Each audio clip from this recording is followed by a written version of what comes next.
They built the light bulb. They built the engine.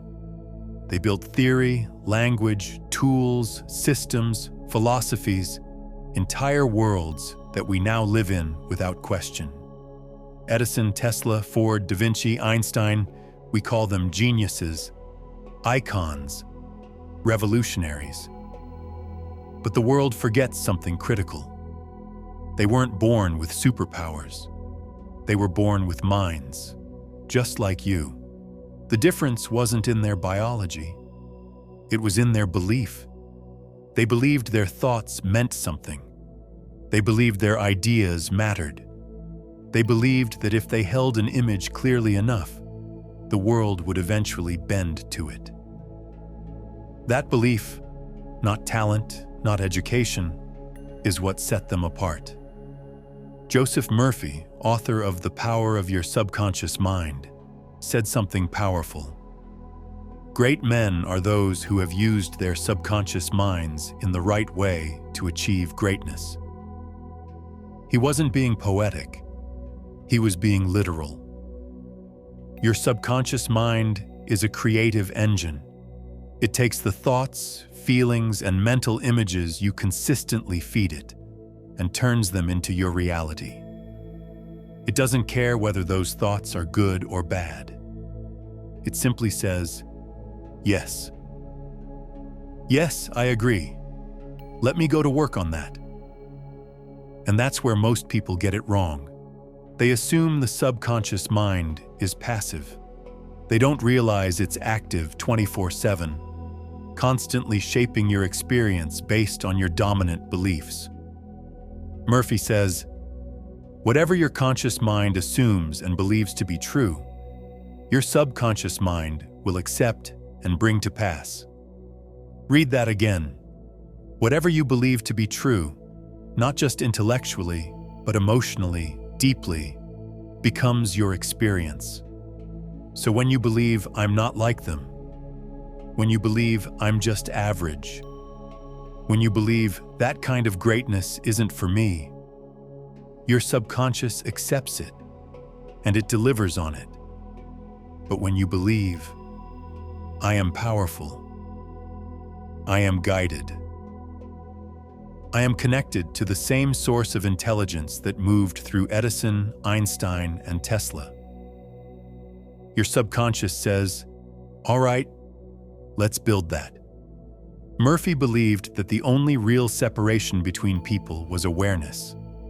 Awareness of what the mind could do, and willingness to train it like the tool it is. Those we call great, they weren't more deserving. They were more intentional. They didn't beg for ideas. They expected them. They didn't wish to change the world. They assumed it was possible. Your subconscious doesn't need perfection. It needs direction. It needs consistency. It needs faith.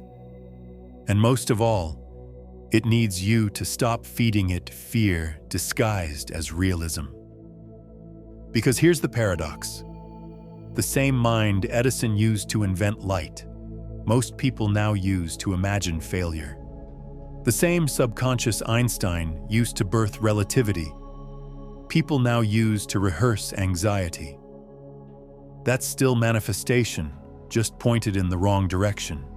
You were born with the same engine, the same access, the same creative power, but instead of commanding it, you've been ignoring it. Or worse, programming it to limit you. Murphy reminds us that the subconscious can't argue. It doesn't filter truth from fiction.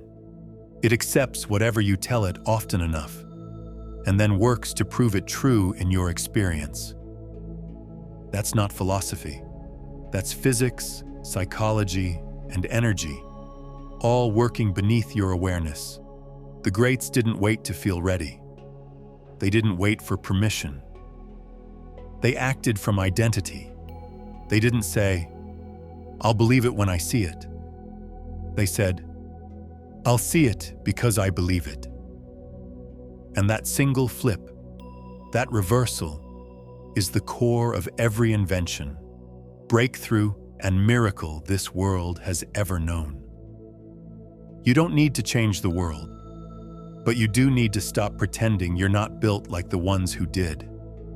You don't need to become someone else. You need to become who you were before you were told to shrink. So feed your subconscious wisely. Give it vision, give it truth, give it possibility. And most of all, give it belief.